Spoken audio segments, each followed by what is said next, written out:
తీతుకు రాసిన పత్రిక 2వ అధ్యాయం. తీతుకు రాసిన పత్రిక 2వ అధ్యాయము 11 నుండి 14 వరకు చదువుకుందాం. ఏలయనగా సమస్త మనుషులకు రక్షణకరమైన దేవుని కృప ప్రత్యక్షమై మనము భక్తిహీనతను, ఇహలోక సంబంధమైన దురాశలను విసర్జించి శుభప్రదమైన నిరీక్షణ నిమిత్తము, అనగా మహాదేవుడును మన రక్షకుడునైన యేసుక్రీస్తు మహిమ యొక్క ప్రత్యక్షత కొరకు ఎదురు చూచుచు ఈ లోకములో స్వస్థ బుద్ధితోనూ నీతితోనూ భక్తితోనూ బ్రతుకుచుండవల్లని మనకు బోధించుచున్నది. ఆయన సమస్తమైన దుర్నీతి నుండి మనలను విమోచించి సత్క్రియల యందు ఆసక్తి గల ప్రజలను తన కోసరము పవిత్రపరుచుకొని తన సొత్తుగా చేసుకున్నటకు తను తానే మన కొరకు అర్పించుకొనెను. ప్రేమగల ప్రభు, ఈ పరిశుద్ధ లేఖనం నుండి మనందరితో మాట్లాడి మన హృదయాలను నూతనపరచునుగాక. ప్రార్థన చేసుకుందాం. ప్రియమైన దేవా, మీకు స్తోత్రములు. యేసుక్రీస్తు వారి పేరిట వందనము చెల్లించి ఆరాధిస్తూ ఉన్నాం. మీ కృప ఆకాశము కంటే ఉన్నతమైనది, మీ కృప విస్తారమైనది నాయన. ఆ కృపతో మమ్మల్ని జ్ఞాపకం చేసుకున్నారు. ఈ సమయంలో మీ వాక్యాన్ని ధ్యానించడం కొరకు కూడా మీ ఆత్మ బలాన్ని మేము కోరుకుంటున్నాం. మీ ఆత్మ జ్ఞానము కొరకు మేము ప్రార్థన చేస్తున్నాం. పరిశుద్ధాత్మ దేవా, మీరే మీ వాక్యాన్ని మాకు వివరించండి, కరుణించమని స్తుతులు చెల్లించి యేసుక్రీస్తు వారి పేరిట ప్రార్థన చేయుచున్నాము తండ్రి. ఆమేన్. ప్రియులారా, ఈ సమయంలో తీతుకు రాసినటువంటి పత్రిక 2వ అధ్యాయంలో 13వ వచనము, మహాదేవుడును మన రక్షకుడునైన యేసుక్రీస్తు మహిమ యొక్క ప్రత్యక్షత కొరకు ఎదురు చూచుట, ఇది శుభప్రద నిరీక్షణ. ముందు వచనంలో మనం చూస్తే శుభప్రదమైన నిరీక్షణ నిమిత్తము అని అనగా అంటున్నాడు. దేవుని యొక్క వాక్యంలో మనం చూసినప్పుడు విశ్వాసము, నిరీక్షణ, ప్రేమ, ఈ మూడింటిలో ప్రేమే శ్రేష్టమైనది. భూమి మీద మనం ఉండగా మనము విశ్వాసము కలిగి జీవిస్తూ ఉంటున్నాం. యేసుక్రీస్తునందలి విశ్వాసం. దేని పడితే దాన్ని నమ్మితే అది విశ్వాసం కాదు, అది జీవము గల విశ్వాసము. లవ్లీ ఫెయిత్, జీవముతో కూడినటువంటి విశ్వాసము. మృతమైనది కాదు ఈ విశ్వాసము. మృతమైనది విశ్వాసము కాదు అని చెప్పడానికి రుజువు ఏంటంటే, విశ్వాసమునకు ఏమున్నాయంటే క్రియలు ఉన్నాయి. ప్రాణము లేని శరీరం ఎలాగనా మృతమో ఆ రీతిగానే క్రియలు లేని విశ్వాసం కూడా మృతమే. కనుక విశ్వాసాన్ని క్రియల ద్వారా వ్యక్తీకరిస్తున్నాం, ప్రదర్శిస్తూ ఉంటున్నాం. యేసుక్రీస్తునందలి విశ్వాసము మనలను నూతనమైనటువంటి వ్యక్తులుగా చేసింది. యేసుక్రీస్తునందలి విశ్వాసం ద్వారా, అంటే ఆయన మరణ, భూస్థాపన, పునరుద్ధానములందు మన విశ్వాసం ఉంచడం ద్వారా మనమును నూతనపరచబడ్డాం, మృతుల్లో నుండి లేపబడ్డాం, చీకటిలో నుండి బయటకు ఆశ్చర్యకరమైన ఆయన వెలుగులోనికి వచ్చినాం, అసత్యములో నుండి సత్యములోనికి వచ్చినాం, మరణములో నుండి జీవములోనికి దాటించబడ్డాం. ఇది మన అనుదిన జీవితంలో అది వ్యక్తీకరించబడుతూ ఉన్నది. ఏమి సహోదరుడా అంత సంతోషంగా ఉన్నావు? ఏమైంది? ఏమైనా లాటరీ వచ్చిందా? ఏంటి విశేషం అంటే, అయ్యా ఈ ఉదయకాలాన దేవుడు నాతో మాట్లాడినాడు. దేవుడు మాట్లాడతాడా నీతోటి? అవునయ్యా, దేవుడు మాట్లాడతాడు. ఇదిగో ఆ కొండ దగ్గర ఉన్న పొలము తీసుకో అన్నాడు. ఆహా, ఎంత అద్భుతంగా ఉంది. అందుకని నేను ఆ పొలం కొనుక్కోబోతున్నానయ్యా. దేవుడు చెప్పాడు, ఒరే కొండ మీద పొలం దేనికి పనికి వస్తుందిరా? అక్కడ ఏమైనా నీళ్లు ఉంటాయా, ఏం పనికిరాదు కదా అంటే, లేదు లేదు దేవుడు చెప్పాడు, అది తీసుకుంటున్నాను. అది కనుక దేవుడు చెప్పాడు కనుక ఈ రీతిగా విశ్వాసముతో మనము క్రియలు గలవారిగా ఉంటున్నాం. ఒట్టి విశ్వాసం కాదు, అది క్రియాపూర్వకమైనటువంటి విశ్వాసం. రెండవది విశ్వాసముతో కూడినటువంటి నిరీక్షణ. యేసుక్రీస్తు ప్రభు మృతుల్లో నుండి లేచినాడు కాబట్టి మనకు జీవప్రదమైనటువంటి నిరీక్షణ కలిగింది, లైవ్లీ హోప్.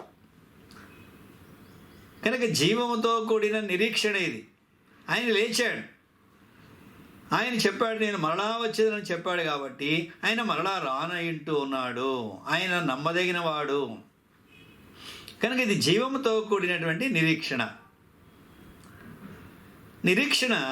మూడవది ఏంటంటే ప్రేమ.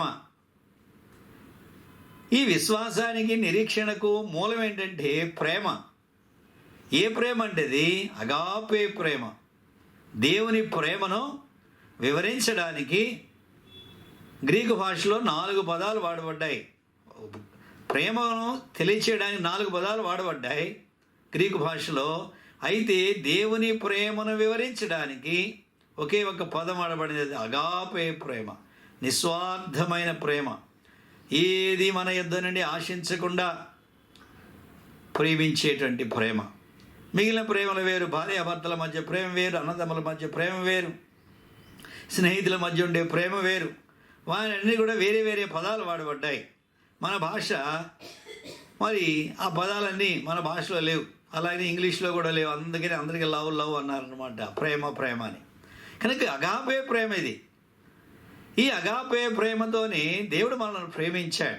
మనం ఆయన ప్రేమించామని కానే కాదు, అసలు దేవుడే మొదట మనలను ప్రేమించాడు. ఆ ప్రేమకు మనం పాత్రులమని ప్రేమించట్లా, మనం ఆ పాత్రులమే ఆయన ప్రేమకు. ఎందుకు ప్రేమించినాడంటే ఆయన ప్రేమ అయి ఉన్నాడు, ఆయన ప్రేమాస్వరూపి, అగాపే ప్రేమ. ఆ ప్రేమతో ఆయన మనలను ప్రేమించాడు కనుక ఆయనే మనలను తన వైపు ఆకర్షించుకున్నాడు. ఆయన యందు విశ్వాసం పుట్టించాడు. ఆ విశ్వాసము రక్షణార్థమైనటువంటి విశ్వాసంగా ఆయన దాన్ని చేసి ఉన్నాడు.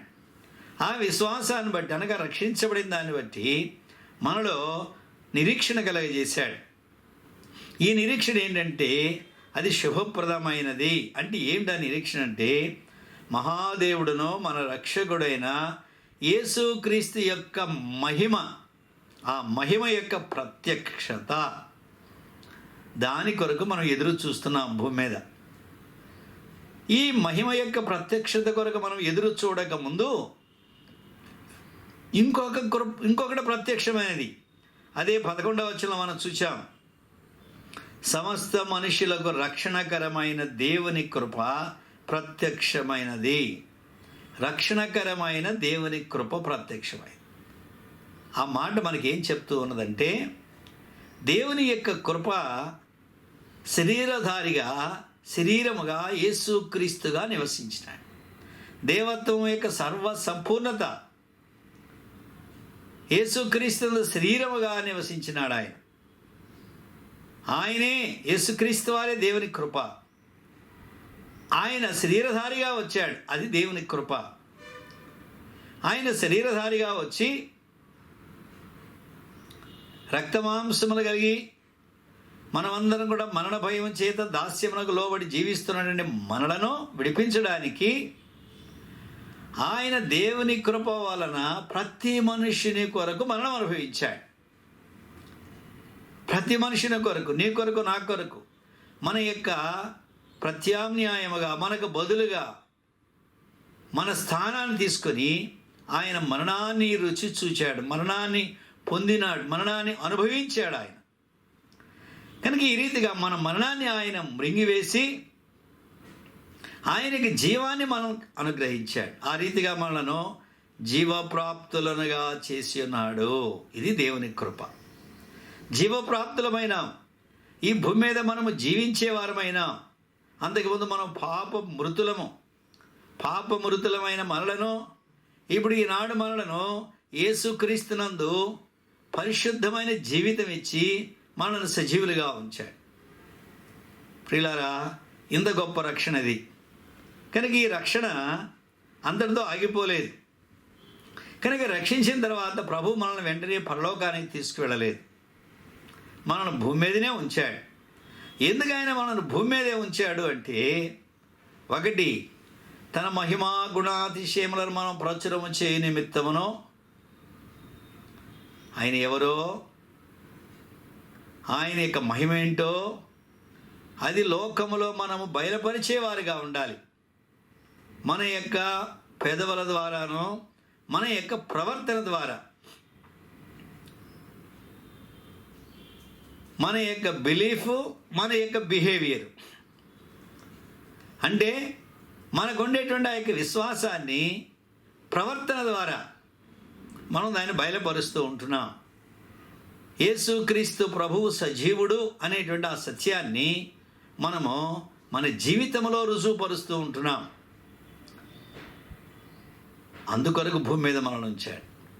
రెండవదిగా, అన్యజనులలో అనగా ప్రభుని ఎరుగని వారి మధ్యలో దేవుడు తన కుమారుని యేసుక్రీస్తు వారిని మనం బయలుపరచాలి, ఆయన ప్రకటించాలి, ఆయన యొక్క రాజ్య సువార్తను చాటించాలి. అందుకొరకు ప్రభువు మనలను భూమి మీద సజీవంగా ఉంచాడు. ఇది రక్షించిన తర్వాత ప్రభు మనలను భూమి మీద సజీవంగా ఉంచడంలో ఉండేటువంటి ఆయన ఉన్నతమైన ఉద్దేశం.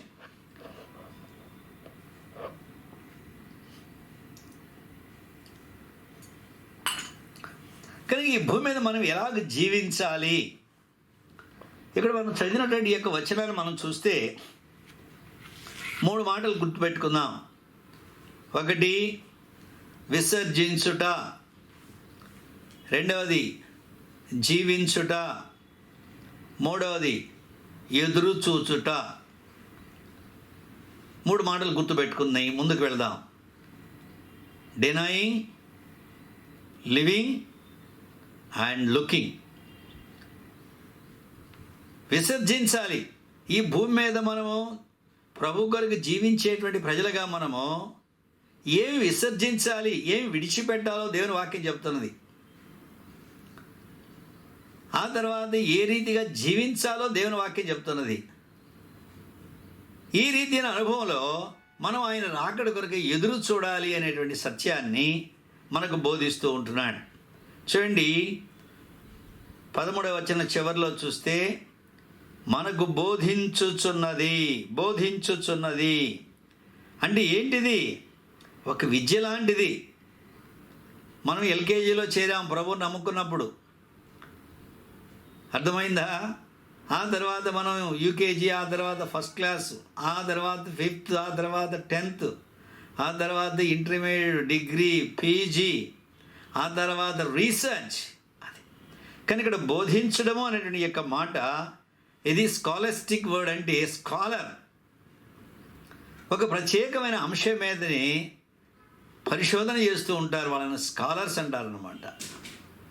దేవుని యొక్క వాక్యంలో మనం ఎలాంటి వారంగా ఉన్నామంటే, మనము లేఖనములను పరిశోధించేటువంటి స్కాలర్స్గా మనం ఉన్నాం. విద్వాంసులు, ప్రవీణులుగా ఉండాలని ప్రభు కోరుతూ ఉంటున్నాడు. కనుక ఇది ఎడ్యుకేషను. దీనికి ఇంకొక మాటలో తర్ఫీదు, లేకపోతే మనం పెంచి పోషించబడడం, అది క్రైస్తవ జీవితం. కనుక మనం అందరం కూడా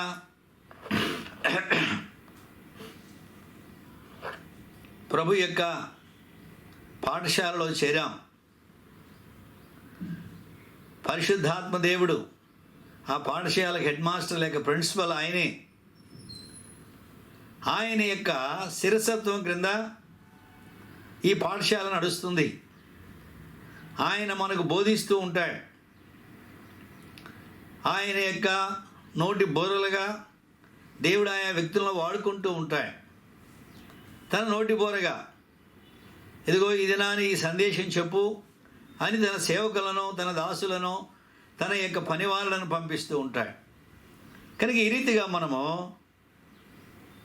ఈ భూమి మీద ఏ రీతిగా బ్రతకాలి, ఏ రీతిగా మాట్లాడాలి, ఏ రీతిగా పని చేయాలి అనేటువంటి ఈ సంగతులు అన్నీ కూడా మనకు బోధించబడుతూ ఉంటున్నాయి.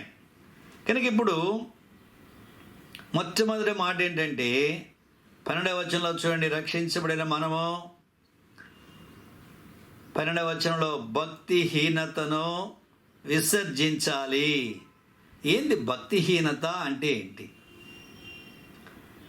దైవికమైనది కానిది ఏదో అది భక్తిహీనతే. దైవికమైనది కానిది అనగా దేవుని వాక్యము ఏది చేయవద్దు అని చెప్తుందో అది భక్తిహీనమైన కార్యం అని గుర్తుపెట్టుకోవాలి.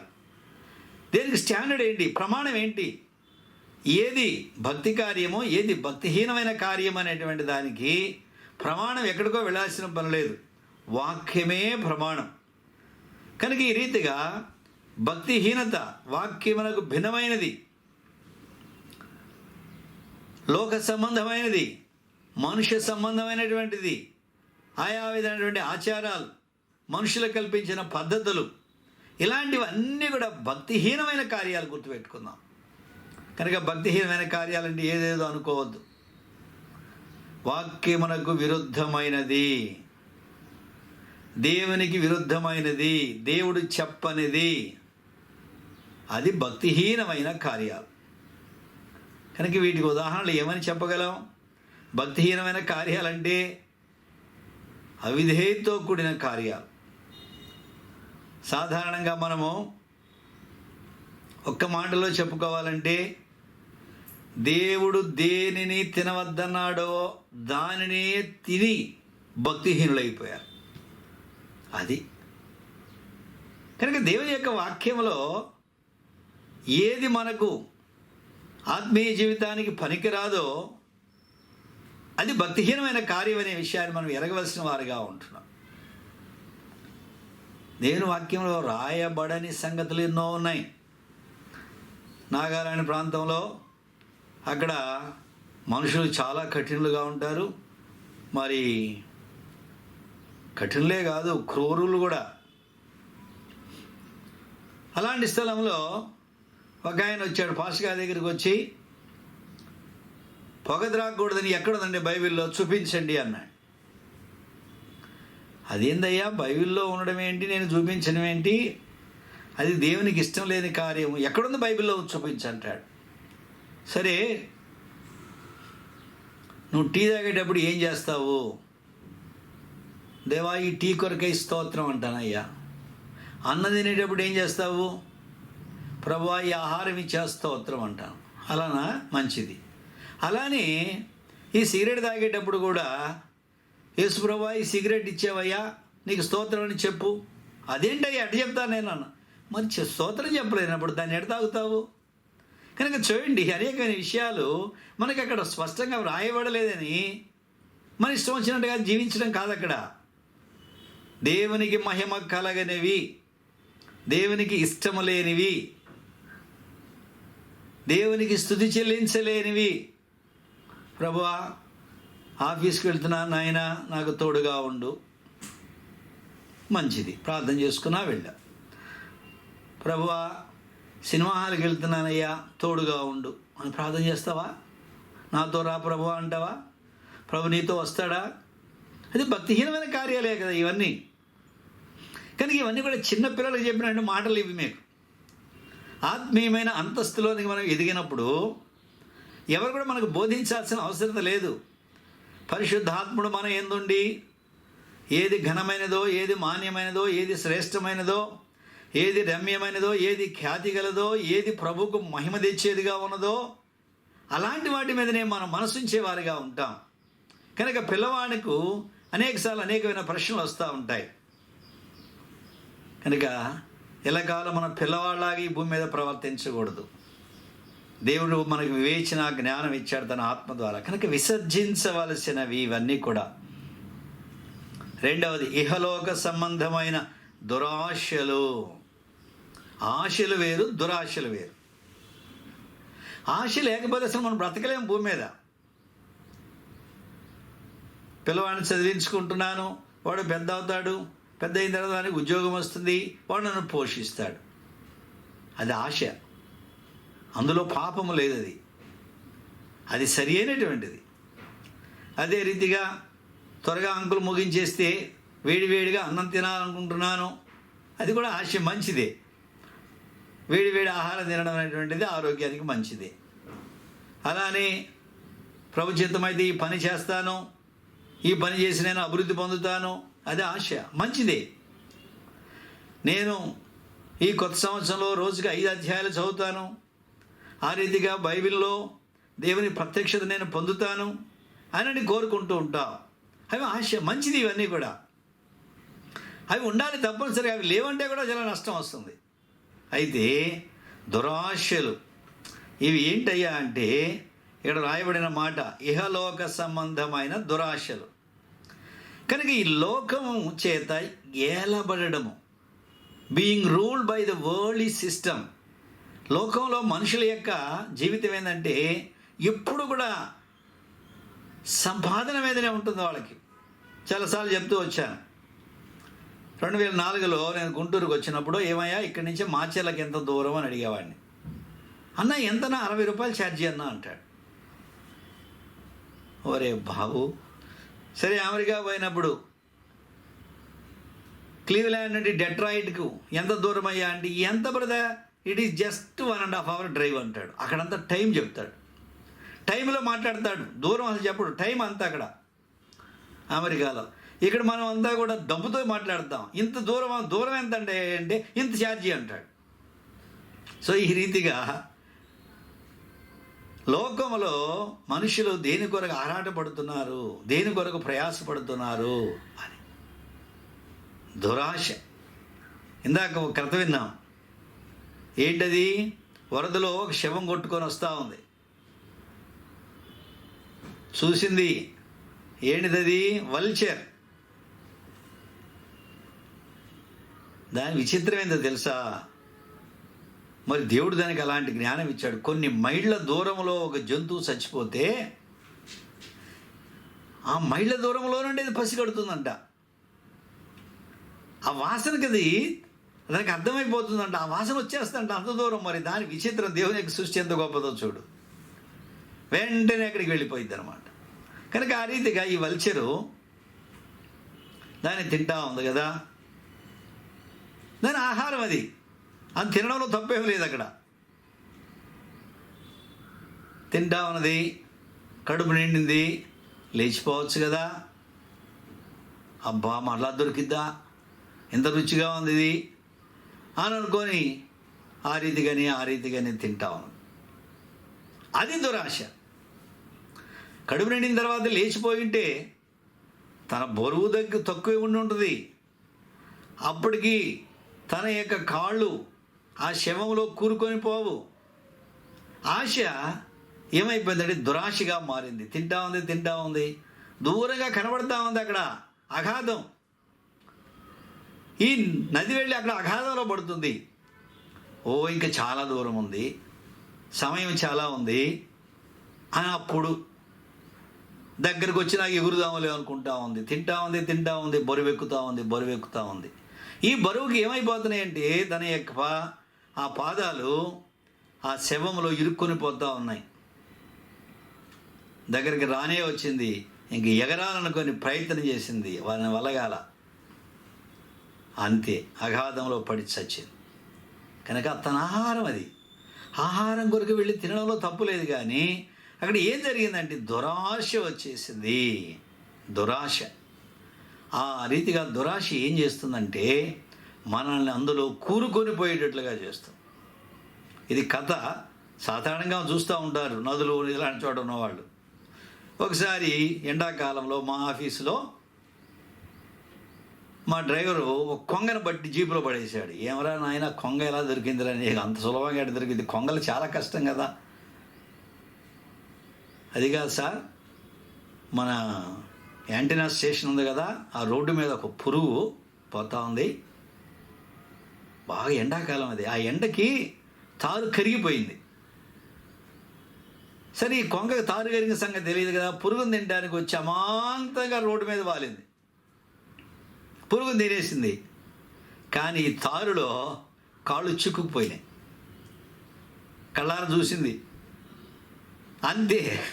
డ్రైవర్ వెంటనే బాగా వెళ్ళేసేసి దాన్ని రెక్లెట్ చేసి తీసుకెళ్ళి జేబులో వేసుకుని ఇంటికి తీసుకెళ్ళిపోయాడు. సో ఆ రీతిగా ఉంటుంది. కూరుకొని పోవుట. ప్రియులారా, భూమి మీద మనకందరికీ ఆహారం అవసరము, వస్త్రం అవసరము, ఒక నివాసం అవసరము, కొన్ని వస్తువులు మనకు అవసరము. ఇవి అవసరత కొరకేనే కాకుండా అవసరతకు మించినటువంటిది. ఆ రీతిగా దురాశలో కూరుకొని పోతారు. ఈ లోక సంబంధమైనటువంటి దురాశలు.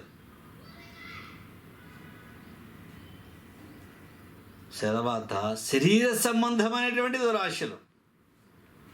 ఇందాక చెప్పుకున్న ఆహారము శరీరానికి అవసరం, శ్రేష్టమైన ఆహారం అవసరం. మన శక్తి కొలది మంచి ఆహారం తీసుకోవాలి. అందులో ఈ దినాల్లో ఈ కోల్డ్, కాఫీ ఇలాంటివన్నీ వచ్చేటువంటి దినాల్లో శ్రేష్టమైన ఆహారం తీసుకుంటేనే మనం కోలుకోగలం. అయితే అవసరముల కంటే మించినటువంటి ఆహారం వాళ్ళు ఎవరయ్యా అంటే తిండిపోతాడు. చూడండి, ఆహారమే అది అవసరమైందే, కానీ మించిన విధానంలో తినడం, రోజుకు 5 సార్లు తినడం, ఇవన్నీ కూడా ఏం చేస్తాయి? ఆశల్లోనికి దించేస్తాయి. ప్రియులారా, వీటిని మనం విసర్జించవలసిన వారుగా ఉంటున్నాము.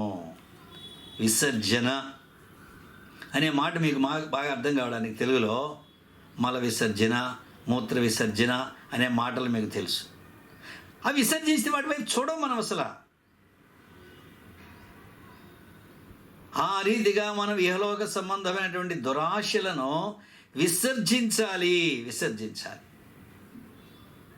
మరలా తిరిగి వాటి వైపు చూడకుండా అక్కడి నుంచి వెళ్ళిపోవలసిన వారుగా కనబడుతూ ఉంటున్నాం. రెండవదిగా బ్రతుకు వలెను. చూడండి, ఈ మహిమగల నిరీక్షణలో ఆ నిరీక్షణ కొరకు, అనగా ప్రభు యొక్క ప్రత్యక్ష కొరకు ఎదురు చూచేటువంటి మనము ఎలాగో బ్రతకాలో కూడా వాక్యం మనకు నేర్పిస్తుంది. ఇందాకేమో ఇహలోక సంబంధము, ఇహలోకం యొక్క దురాశలు. ఇహలోకం అంటే ఈ లోకమే. మరలా అదే మాట ఇక్కడ రాయబడింది 14వ వచనములో, 11వ వచనం మధ్య భాగంలో. ఈ లోకములో స్వస్థ బుద్ధితోనూ నీతితోనూ భక్తితోనూ బ్రతుకుచుండవలనని మనకు బోధించుచున్నది. ఇక్కడికి ఇప్పుడు మనం బ్రతికే విధానం ఏంటో మనకు నేర్పిస్తున్నాడు ప్రభు. ఇందాకటిదేమో నెగటివ్ థింగ్స్, కీడుకరమైన వాటిని విడిచిపెట్టాలి. పాజిటివ్ థింగ్స్, మేలుకరమైన వాటిని అనుసరించాలి. 2 తిమోతి 2:22లో మనం చూసినప్పుడు, నీవు యవనేచ్ఛల నుండి పారిపోమ్మో, పవిత్ర హృదయులై ప్రభునకు ప్రార్థన చేయి వారితో కూడా నీతిని, విశ్వాసమును, ప్రేమను, సమాధానమును వెంటాడును. వన్ ఈజ్ ఫ్లీయింగ్, రెండవది ఫాలోయింగ్. కొంతమంది వాటి దగ్గరికి దూరంగా పారిపోరు, నన్నేం చేస్తారు అనుకుంటారు. అంతే, శోధనకరమైన స్థలాల నుండి పారిపోవాలి. గుర్తుపెట్టుకో, నేను విశ్వాసం, నేను ప్రార్థన చేసుకుంటున్నాను, నేను జయిస్తాను అనుకుంటుంటే నువ్వు అక్కడ కుప్పకూలిపోతావు. అంతే, పడిపోతావు పాపంలో. దేవుని వాక్యాన్ని భిన్నంగా చేయడం అంటే అదే. పారిపో అని దేవుడు చెప్తుంటే పారిపోకుండా ఆ స్థలంలోనే ఉన్నావంటే నువ్వు తప్పనిసరిగా పతనం అయిపోతావు, పడిపోతావు, పతనం అయిపోతావు. కనుక పారిపోవాలి. అది కీడు నుండి దూరంగా పోవడం, నెగిటివ్ థింగ్స్.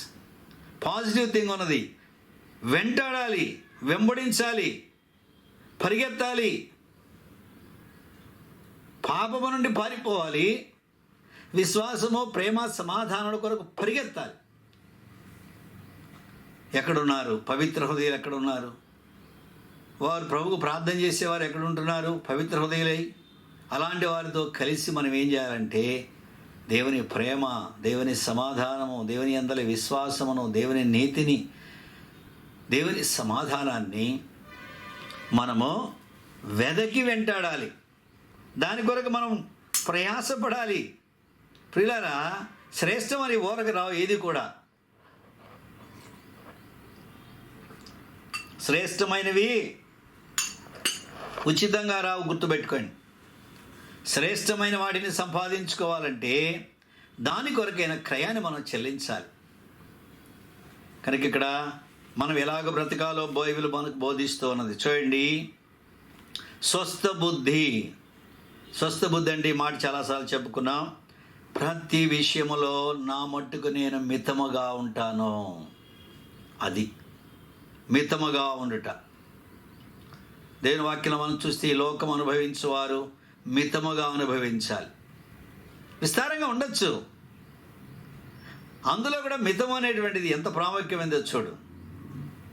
తర్వాత మనం ఇక్కడ ఏం చూస్తున్నామో, రెండవది నీతితో, నీతితో, యథార్థతతో, యథార్థతతో, నిజాయితీ బ్రతుకు. ప్రభు రాకడ సమయంలో మనము డిజానెస్ట్ పీపుల్గా ఉంటే, నిజాయితీ లేని వారంగా ఉంటే ఏ రీతిగా మనం ఎత్తబడతాం? మన పనిలో, మన ప్రవర్తనలో, మన మాటలో ఆ నిజాయితీ అనేది కనబడాలి. ఇటీవల నేను మా గ్రామానికి వెళ్ళాను. మా కుటుంబాల్లో, అంటే మా ఇంటి పేరుకి వెళ్ళినటువంటి వారి కుటుంబాల్లో ఒక ఆయన, పెద్ద ఆయన, మా తల్లిదండ్రులందరూ చనిపోయారు. అన్నగా ఉండేటువంటి ఒక ఆయన ఉన్నాడు. ఆయనకు దాదాపు 84 ఏళ్ళు. ఆయన ఒక్కడే ఉన్నాడు. ఆయన ఎందుకు నాకు అంతకుముందు జ్ఞాపకం వచ్చాడు. రేపు మన కుటుంబాల్లో ఎవరు పెద్దవాయ వ్యక్తి ఇప్పుడు బ్రతుకున్న వాళ్ళంటే ఆయన జ్ఞాపకం వచ్చాడు. సరే, ఆశ్చర్యరీతి ఏంటంటే, నేను మా తమ్ముని వాళ్ళ ఇంట్లో ఉంటే మా కజిన్లో వాళ్ళ ఇంటికి వచ్చాడు ఆయన. నేను అనుకున్నాను ఈయనకి సువార్త చెప్పాలని. మరి ఈయన వచ్చాడు, చాలా సంతోషం అని. అన్నా, నువ్వు రావడం చాలా సంతోషం, కూర్చో అని చెప్పి తర్వాత కొంత సమయం అయినాక సువార్త చెప్తుంటే ఆయన ఏమన్నా అంటే, అబ్బాయి, మీ క్రైస్తవులో అబద్ధాలు ఆడేవాడు ఉన్నారయ్యా, మా హిందువుల్లో కూడా అబద్ధాలు ఆడేవాడు ఉన్నారయ్యా అని అన్నాడు. ఇంక నేనేం సువార్త చెప్పాలి ఆయనకి? ఏం మాట్లాడాలి ఈయనతోటి? ఏ విషయంలో మనం ప్రత్యేకంగా ఉన్నాం? ఆ నిజాయితీ అనేది లేదు మన మాటల్లో. అబద్ధాలతో కూడినటువంటి జీవితాలు మనం ఉంటే ఇంకా ఆయన సువార్త వింటాడు? ఆయన ఏం తెలియని సంగతులు కాదు కదా. కనుక అందరూ తెలుసు ఆయనకి, నమ్ముకున్న వాళ్ళందరూ తెలుసు, ఊళ్ళో ఎంతమంది నమ్ముకున్నారో తెలుసు, ఎవరెవరి జీవితాలు చూశాడో ఆయనకి తెలుసు. తర్వాత ఆయన ఎలాంటి వాడంటే చాలా సాత్వికుడు. భూమి మీద మనం లోకంలో మన మనుషులను చూస్తే కొంతమంది చెడ్డ మాట్లాడుతూ ఉంటారు, రకరకాలుగా ఉంటారు. కానీ అలాంటి వాడు కాదు, మంచివాడు. మరి ఇప్పుడు ఆయనకు నేనేం ఏం జవాబు చెప్పాలి? ఎందుకంటే మన లోకంలో మన సాక్ష్యం సరిగా లేదు. మనము క్రీస్తును వారికి చూపించలేకపోతున్నాం, తప్పిపోతూ ఉంటున్నాం ప్రియులారా. అప్పుడు ఇంక నేనేం చెప్పాలో నాకు అర్థం కాలేదు. అంత అరుణ ఉంది, ఆమె 4 మాటలు సువార్త చెప్పింది ఆయనకు. నిజమేనండి, ఉన్నారు, ప్రభుని నమ్ముకొని కూడా అబద్ధాలు ఆడేవాళ్ళు ఉన్నారు. కానీ యేసు ప్రభులో మాత్రం అబద్ధం లేదు, ఆయనలో ఏ పాపం లేదు, ఆయన నమ్ముకోమని మేము చెప్తున్నామని సువార్త చెప్పింది.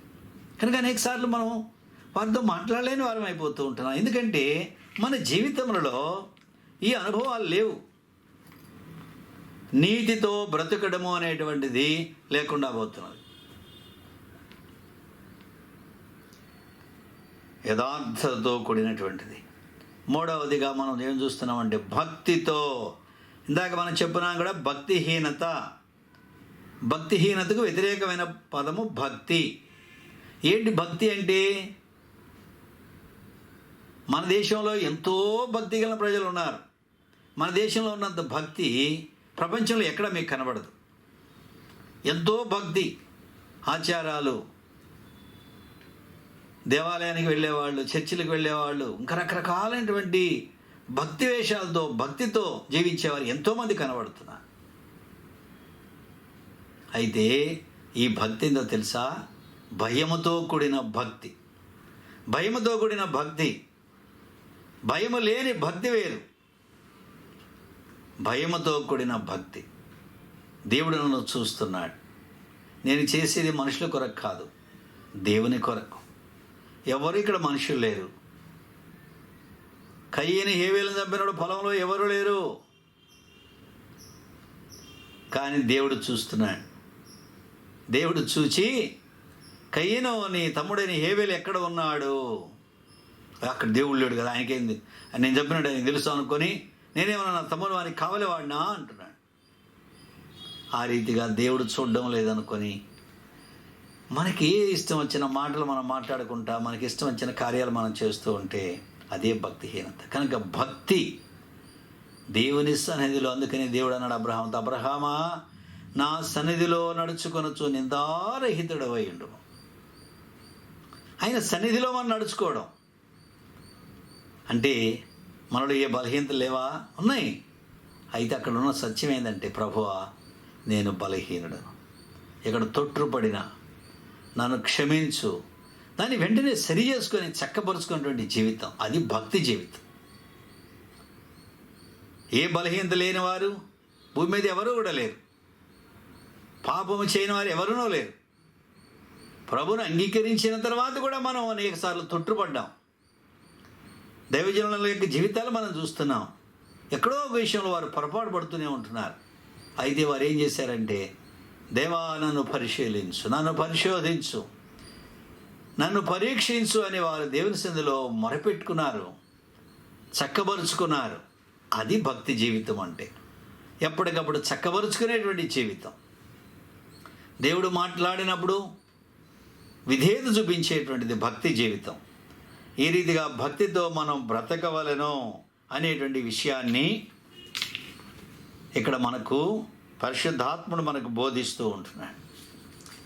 మరి ఈ 11వ వచనం ఆరంభంలో ఏలయనగా అనేటువంటి ఒక మాటను మనం చూస్తున్నాం.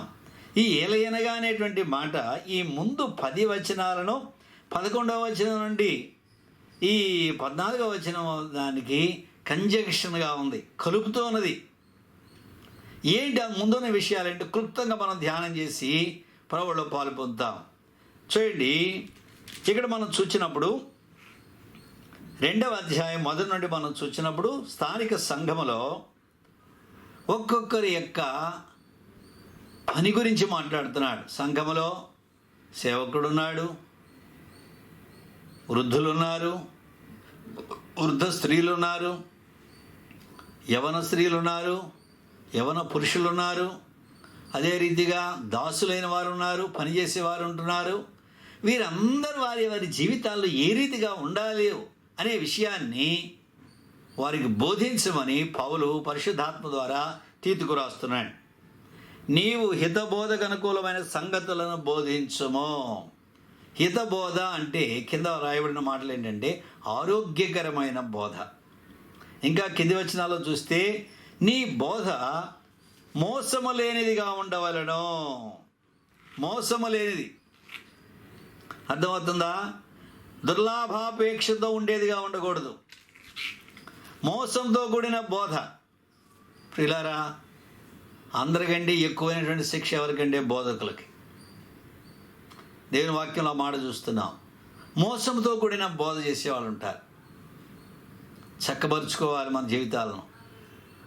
కపటపు బోధ, దుర్లాభాపేక్షతో కూడిన బోధ.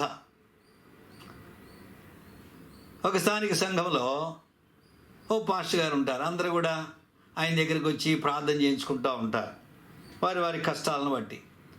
ఒక ఆయన వచ్చాడు. ఏంటయ్యా నీ సంగతి చెప్పు. సార్, నేను వ్యాపారం చేస్తున్నాను, నా గూడ్స్ అన్నీ కూడా నేను ఇంపోర్ట్ చేసుకుంటున్నాను, కొంతకాలంగా నా వ్యాపారం ఏమీ సాగడం లేదు, అప్పులు పెరిగిపోతూ ఉన్నాయి, అమ్ముడు పోవడం లేదు తెచ్చిన గూడ్స్. అట్లనా? సరే, అట్లయితే ఒక పని చేయి, నువ్వు ఏం గూడ్స్ ఇంపోర్ట్ చేసుకుంటున్నావో అందులో ఒకటి నాకు ఇవ్వు, మరొకటేమో ఇదిగో ఇక్కడ ఈ పుల్పిట్ మీద తీసుకొచ్చి పెట్టు, అందరూ చూస్తారు, అందరూ కొనుక్కుంటూ ఉంటారు కనుక ఒకటేమో చర్చిలో పెట్టు, ఒకటేమో నాకు ఇచ్చేసే అన్నాడు. నీ కొరకు ప్రార్థన చేస్తాను, నీ వ్యాపారం అభివృద్ధి పొందిద్ది అని అన్నాడు. సరే, అలాగే పాస్టర్ గారు, అలాగే పాస్టర్ గారు అన్నాడు. సరే, ఫోన్ చేశాడు. వాళ్ళ షాప్కి ఫోన్ చేసి, రే నేను చర్చిలో ఉన్నాను రా, మరి మనం తీసుకొచ్చిన ఇంపోర్టెడ్ గూడ్స్ ఉన్నాయి కదా, అవి 2 తీసుకొని రా ఇక్కడికి చర్చి దగ్గరికి, పాస్టర్ గారికి ఒకటి ఇవ్వాలా, చర్చిలో ఒకటి అక్కడ పులిపుట్టి మీద పెట్టాలా, అందరూ చూడాలా, కనుక తీసుకొని రా అన్నాడు. సరే అన్నాడు పనివాడు, తీసుకొని వస్తా ఉన్నాడు. 5 నిమిషాలు అయింది, 10 నిమిషాలు అయింది, ఇంకా రావడంలా. పాస్టర్ గారు అంటున్నాడు, ఏంటయ్యా ఏంది సంగతి ఇంకా రాదు? వచ్చాడు సార్, దగ్గరికి వస్తున్నాడు. సరే పాస్టర్ గారు ఆశపడుతున్నాడు, అబ్బా ఇంపోర్టెడ్ గుడ్, దిగుమతి చేయబడినటువంటి వస్తువు నాకు ఒక గిఫ్ట్గా వస్తుంది అనుకుని లోపల ఆశపడుతూ ఉన్నాడు. ఏంటో ఇంకా రాలేదు, వస్తున్నాడు సార్ అని దగ్గరికి వచ్చామన్నమాట. దగ్గరికి వస్తున్నాడు సార్ అంటే, సరే కానీ ఇంతకీ నీవు ఇంపోర్ట్ చేసుకున్నాడు ఆ గూడ్స్ ఏంటి అన్నాడు. అయ్యా శవపేటికలు అన్నాడు. అమ్మో ఇంకా చూడు, పాస్టర్ గారు అక్కడి నుంచి ఎగిరి గంతులు వేసి, నాయన నేను నీ పాస్టర్ని కదా బాబు, నాకొద్దు శవపేటిక, వెళ్ళిపోయాడు. అర్థమైందా? అది కపటపు బోధ, దురాలోచనతో కూడిన బోధ, దుర్లాభైపేక్షతో కూడిన బోధ. నాకు ఒకటి ఇచ్చేసేయి, సంఘానికి ఒకటి ఇక్కడ పెట్టేసేయి, నీ వ్యాపారం అభివృద్ధి పొందింది. సో ఇప్పుడు ఏంటి ఆయన చేసేది? ఏమి ఇంపోర్ట్ చేసాయంటే శవపేటికలు, కాఫిన్ బాక్సులు. ఆ రీతిగా దుర్లాభాపేక్షతో బోధించే కపటమైన బోధ. ఇది సేవకునికి ఇచ్చేటువంటి హెచ్చరిక. ఆ తర్వాత సంఘంలో వృద్ధులు ఉన్నారు. మితానుభవము గల వారును, 2వ వచనం, మాన్యులను, స్వస్థబుద్ధి గల వారును, విశ్వాస ప్రేమ సహనములయందు లోపము లేని వారై ఉండవలెను. ప్రియులారా, సంఘంలో వృద్ధులు చాలా అవసరం. వృద్ధులైనటువంటి నేను కూడా ఇప్పుడు వృద్ధులైన మనము ఒకప్పుడు యవనస్తులుగానే ఉన్నాం. మనం ఎందుకు దేవుడు ఇప్పుడు మనం వృద్ధాప్యం వరకు బ్రతికించినా అంటే, యవ్వన కాలంలో ఉండేటువంటి వారిని ధైర్యపరచడానికి, స్థిరపరచడానికి, వారికి బోధించడానికి దేవుడు మనల్ని ఉంచాడు. కనుక యవన సహోదరులైన వారు ఏం చేయాలంటే, పెద్దలైన వారి దగ్గర నేర్చుకునేవారిగా ఉండాలి. కనుక వృద్ధులైన వారు ఎలాగ ఉండాలంటే, మితానుభవం గలవారు. ఎన్నో అనుభవాలు ఉంటాయి. ఇంకా వాళ్ళ గురించి ఎప్పుడూ మాట్లాడుతూ ఉంటారన్నమాట. నేను ఆ రోజు ఆ రీతిగా చేశాను, ఈరోజు ఈ రీతిగా చేశాను అని ఊరికి మాట్లాడుతూనే ఉంటారన్నమాట. చెప్తూనే ఉంటారు. ఈ మధ్యకాలంలో నాకు కూడా అలాంటి అలవాటు వచ్చినట్టుంది. అందుకని నా భార్య అంటుంది, అసలు నీ స్పీచ్ ఎక్కడ కూడా ముగింపు ఉండదు, మాట్లాడుతూ ఉంటావు అని. ముసలితనం వచ్చేటికి అట్లా వస్తుంది అనమాట ప్రతి ఒక్కరికి. కనుక ప్రియులారా, ఇప్పుడు ఏంటంటే మనము మితానుభవం గలవారుగా, మాన్యులు అంటే అర్థం ఏంటంటే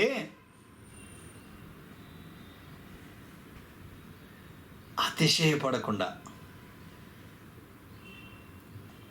దీనులమై ఉండి, మనకు కలిగిన వాటిని బట్టి మనం అతిశయించకుండా ఉండాలనేది సంగతిని మనం ఇక్కడ చూస్తున్నాం. స్వస్థబుద్ధి గలవారనే మాట ఇందా చూసాం. ఎందుకు స్వస్థబుద్ధి గలవారనే మాట ఎందుకు రాయాలి? వృద్ధులకి మితంగా ఉండకుండా ఏం చేస్తారు? ముఖ్యంగా ఈ క్రేతులో ఉన్న విశ్వాసులకు రాసినాడు ఇది. క్రేతులు అంటే విశ్వాసులు ఎలాంటి వారంటే, అక్కడ రాయబడింది చూడండి, 1వ అధ్యాయము 12వ వచనంలో మనం చూస్తే, ఈ క్రేతీయులు ఎల్లప్పుడూ అబద్ధికులను, దుష్టమృగములను, సోమరులకు తిండిపోతులనై ఉన్నారు. ఎంత సర్టిఫికేట్ ఇది! వాళ్ళ కవిగారే చెప్పాడు ఆ ప్రజలు ఎలాంటి వారు. కనుక ఎందుకు మితానుభవంగా ఉండాలి, స్వస్థబుద్ధి గలవారుగా ఉండాలంటే, ఒక ఆయన రాశాడు, వృద్ధాప్యం వచ్చేటప్పటికంట విపరీతంగా తినాలనిపిస్తూ ఉంటుందంట, తిండి కొరకైన ఆశ ఎక్కువ అవుతూ ఉంటుందంట. ఇంకా వీళ్ళందరూ కూడా ఒకప్పుడు తాగుబోతోళ్ళు నమ్ముకున్నారు, ఒకవేళ మళ్ళా దాంట్లోకి వెళ్తారేమో. కనుక ఈ రీతిగా వాటి విషయాల్లో జాగ్రత్త కలిగి, విశ్వాసము, ప్రేమ, సహనముల యందు లోపము లేని వారు, 4 కింద రాసిన చూడండి, ఆరోగ్యము గలవారు. విశ్వాసము, ప్రేమ, సహనం, సహించుకునేటువంటి వారుగా సంఘములో వృద్ధులు ఉండాలనే విషయాన్ని చూస్తున్నాం. తర్వాత వృద్ధ స్త్రీలు, కొండె కత్తెలను 5 అని రాయబడింది, అపవాదులు అని. ప్రభు నమ్ముకోకముందు మేము చదువుకునే దినాల్లో అక్కడక్కడ విధవరాండ్రు ఉండేవారు. ఈ విధవరాండ్రికి ఏం పేరు పెట్టేవాళ్ళు అంటే, సిటీ పోలీసులు పేరు పెట్టేవాళ్ళు. సిటీ పోలీసులు అంటే వీళ్ళు ఏం చేస్తారంటే ఇంకా దినమంతా వాళ్ళ గురించి వీళ్ళ గురించి చెప్పుకుంటూనే ఉంటారన్నమాట. అసలు ఊళ్ళో అంతలో ఏం జరిగింది, సిటీ అంతలో ఏం జరిగిందో వాళ్ళ దగ్గర ఉంటుంది ఇన్ఫర్మేషన్. కొండికత్తెలు అక్కడికి పోవడం, ఆ మాటలు ఈ మాటలు అక్కడ చెప్పడం, ఆ మాటలు ఇక్కడ చెప్పడం, అబ్బా చాలా నష్టం చేస్తూ ఉంటారు కొంతమంది. కనుక సంఘములో వృద్ధ స్త్రీల యొక్క పాత్ర ఏంటంటే వారు దేవుని యొక్క వాక్యాన్ని యవన స్త్రీలకు బోధించగలిగినట్లుగా వారు కొండకత్తెలుగా కాకుండా వారు సుసమాచారాన్ని అందించేవారుగా ఉండాలి. దేవుడు మన వృద్ధాప్యం వరకు బ్రతికించాడు దేని కొరకంటే మనము తర్వాత తరంలో ఉండేటువంటి వారికి సహాయకులుగా ఉండనట్లు, వారి ప్రార్థన అవసరం ఎరిగి వారికి సహాయం చేయాలి, వారికి ప్రార్థన నేర్పించాలి, వారికి వాక్యం నేర్పించాలి, కష్టంలో వారికి వాక్యాన్ని బోధించవలసిన వారుగా ఉంటున్నాం. ఆ తర్వాత చూడండి, మిగులు మద్యపానాసక్తులై ఉండగా, అంటే కొంచెం తాగండి ఎక్కువ తాగద్దని కాదు అక్కడ అర్థం. కింద చూడండి, మద్యపానం వలన వశపరుచుకొనబడని వారినై. మరి ఆ క్రైతీయులు అలాగ ఉన్నారేమో మరి ఆ దినాల్లో. ఈ దినాల్లో కూడా మీరు చూస్తే ఎంతో నాగరికత కలిగినటువంటి స్త్రీలను మీరు చూశారనుకోండి, అనాగరికలైన వారిని చూశారనుకోండి, అనాగరికలైనటువంటి స్త్రీలు ఏం చేస్తారంటే వృద్ధులైన వాళ్ళు చుట్టలు తాగుతారు. బాగా నాగరికలైనటువంటి స్త్రీలు ఏం చేస్తారంటే సిగరెట్ తాగుతారు పెద్ద పెద్ద క్లబ్స్లో.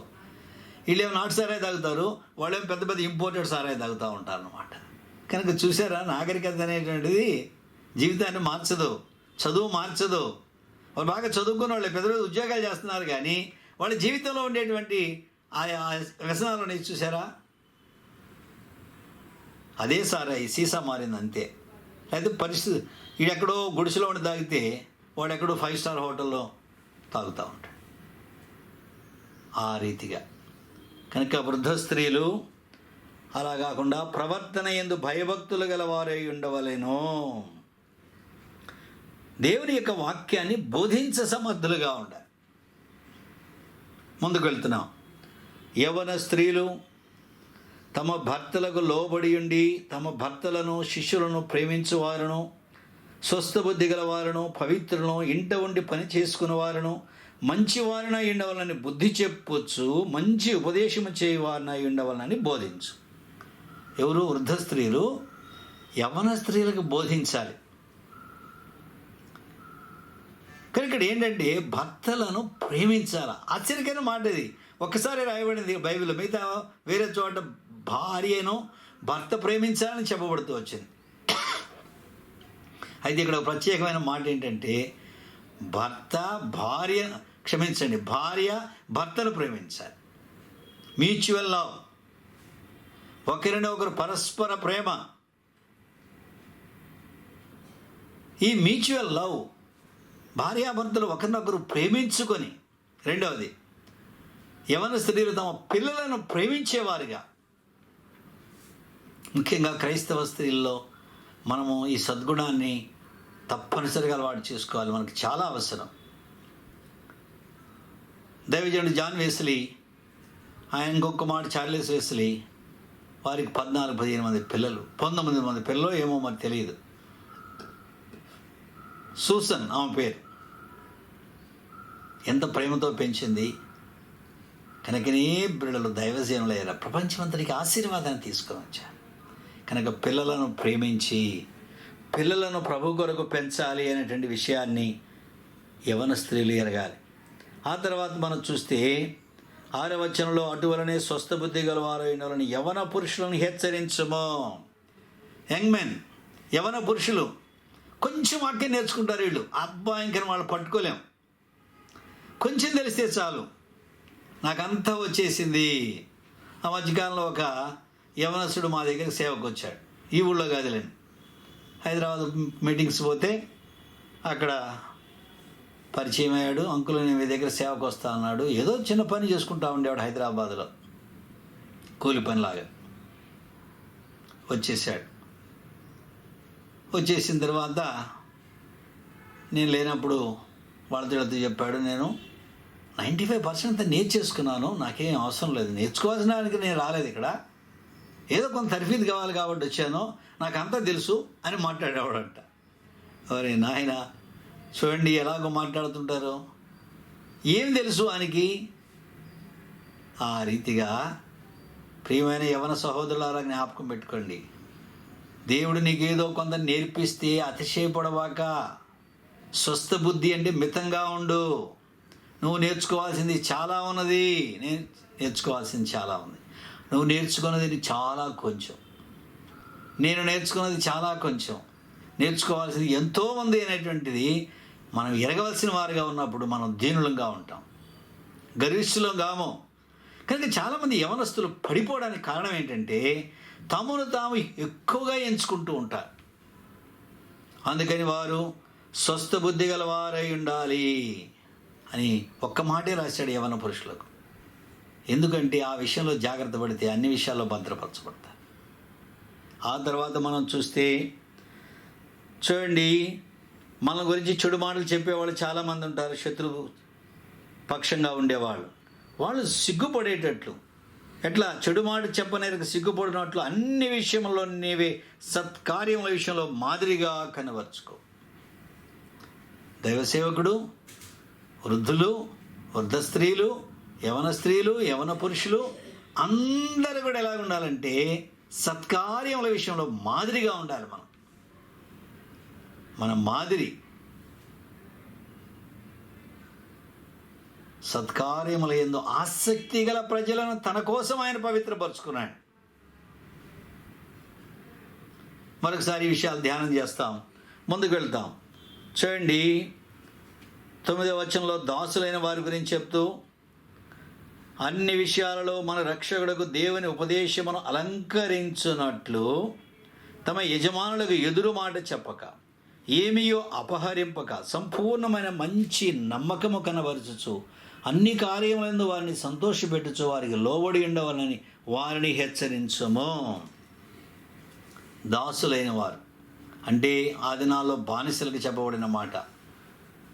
ఇందాక మనం వాక్యంలో ఉన్న ఐగుప్తులో హెబ్రీయులు దాసులుగా ఉంటూ వచ్చారు. దాసునికి ఏ హక్కు ఉండదు. కనుక ఇప్పుడు ఈ రోజుల్లో మనం అలాంటి బానిసలుగా లేవు, కానీ మనము దాసులుగా ఉన్నాం, ఉద్యోగస్తులుగా ఉంటున్నాం. మనం ఆయా ఉద్యోగాలు చేస్తున్నాం, లేకపోతే ఆయా చోట పని చేసుకుంటున్నాం. ఇప్పుడు మనందరికీ మన యజమానులైన వారు, యజమానులు అంటే ఎవరు? ఆఫీసర్లు కావచ్చు, లేకపోతే మనం పనిచేసేటువంటి ఆ ఇంటి యజమాని కావచ్చు, ఆ పొలం యజమాని కావచ్చు, ఎవరైనా సరే. మనం అక్కడ కూలికి పోతుంటే మరి వారి దగ్గర పనికి వెళుతున్నాం అంటే వాళ్ళు మన యజమానులు కదా. మరి ఇప్పుడు ఆ యజమానుల దగ్గరంట మన ఉపదేశం, అనగా దేవుని ఉపదేశాన్ని, మన రక్షకు దేవుని ఉపదేశమును అలంకరించాల. ఎట్లా? ఎదురు మాట చెప్పకూడదు. రెండవది, ఏమీ అపహరింపకుండా. ప్రియులారా, బహు జాగ్రత్త పడాలి. మనం ఎదురు మాట చెప్తాం. అధికారి ఎదుట ఎదురు మాట చెప్పడం అనేది మనకే నష్టం. ఎప్పుడు కూడా మనం ఎలాగ ఉండాలంటే, ఆయన 100% తప్పు చెప్పినా సరే మనం మౌనంగా ఉండాల్సిందే, కానీ ఎదురు మాట చెప్పకూడదు. యజమాని దగ్గర, అధికారుల దగ్గర. అది అందరి ముందు కనుక అస్సలు మాట్లాడకూడదు. నిజంగానే యజమానుడైన అధికారి పొరపాటులో ఉంటే ఆ తర్వాత ఆయన ఒంటరిగా ఉన్నప్పుడు వెళ్ళి, అయ్యా క్షమించండి, మీరు ఈ రీతిగా చెప్పారు, నా గ్రహింపులో ఇది కరెక్ట్గా అర్థమవుతుందండి అని వివరించు. అంతేగాని అందరి ముందు నువ్వు చెప్పేది తప్పు, నీ చెప్పేది రైట్ అనకూడదు. అసలు ఆ రీతిగా ఉద్యోగాలు పోగొట్టుకున్న వాళ్ళు చాలామంది ఉన్నారు. ఇది నేర్చుకోవాలి. యజమానుల దగ్గర ఎలాగో మాట్లాడాలో మనం నేర్చుకోవాలి. తర్వాత ఏమీయో అపహరింపక, ఏమీయో దొంగిలించక. స్కూల్లో మాస్టర్ గారు వాళ్ళ తండ్రిని పిలిచాడు. టీచర్ ఏం చేశాడంటే, మీ నాయన రమ్మనరా రేపు అని చెప్పాడు. వచ్చాడు. ఏమండి, మీ పిల్లవాడు అందరి పెన్సిల్ దొంగిలించి సంచిలో వేసుకుంటున్నాడండి అని చెప్పాడు. అప్పుడు ఆ తండ్రి ఏమన్నా అంటే, నేను రోజు వాడికి ఆఫీసు నుండి తెచ్చే ఇస్తున్నానండి పెన్సిళ్ళు, ఎందుకు వాడు పెన్సిల్ తీసుకుంటున్నాడు నాకు అర్థం కాలేదు అన్నాడు. అప్పుడు టీచర్ గారికి అర్థమైంది, వాళ్ళ నాయన ఆఫీసు నుండి దొంగిలించుకొని పెన్సిల్ తీసుకొస్తున్నాడు, ఒకరోజు కాదు 2 రోజులు కాదు, కనుక వీడు కూడా అదే పని చేస్తున్నాడు స్కూల్లో. అర్థమైందా? ప్రియమైన విశ్వాసులారా, మన పిల్లలు ప్రతి చిన్నది గమనిస్తారు, ప్రతి చిన్నదాన్ని వాళ్ళు గ్రహిస్తారు. వాళ్ళు పిల్లల్లాగా అనుకోవద్దు, మనకంటే తెలియగల వాళ్ళు. ఎంతగానో మనల్ని పరిశీలన చేస్తూ ఉంటారు, మన దగ్గరే నేర్చుకుంటారు. మనం ఏం చేస్తున్నామో వాళ్ళు కూడా అదే చేయడానికి కోరుకుంటూ ఉంటారు. ఏమియో అపహరించక సంపూర్ణమైన మంచి నమ్మకము కనబరచు. ప్రియులారా, మనం ఆ రీతిగా ఉంటే యేసుక్రీస్తు వారి యొక్క బోధకు అలంకారం అది. ఇంతమంది పనివాళ్ళు ఉన్నారా, ఒక్కడున్నాడు వాడు చర్చికి వెళ్తాడు ఆదివారం, వాడి మీద విడిచిపెట్టిపోతే మనం ఉండాల్సిన పనే లేదు. అన్ని వస్తువులు అక్కడే ఉంటాయి, మనం ఉన్నా లేకపోయినా పని చేసుకుంటూనే పోతాడు, చర్చికి పోతాడండి వాడు. ఆ రీతిగా యేసుక్రీస్తు వారికి ఉపదేశం మనకు అది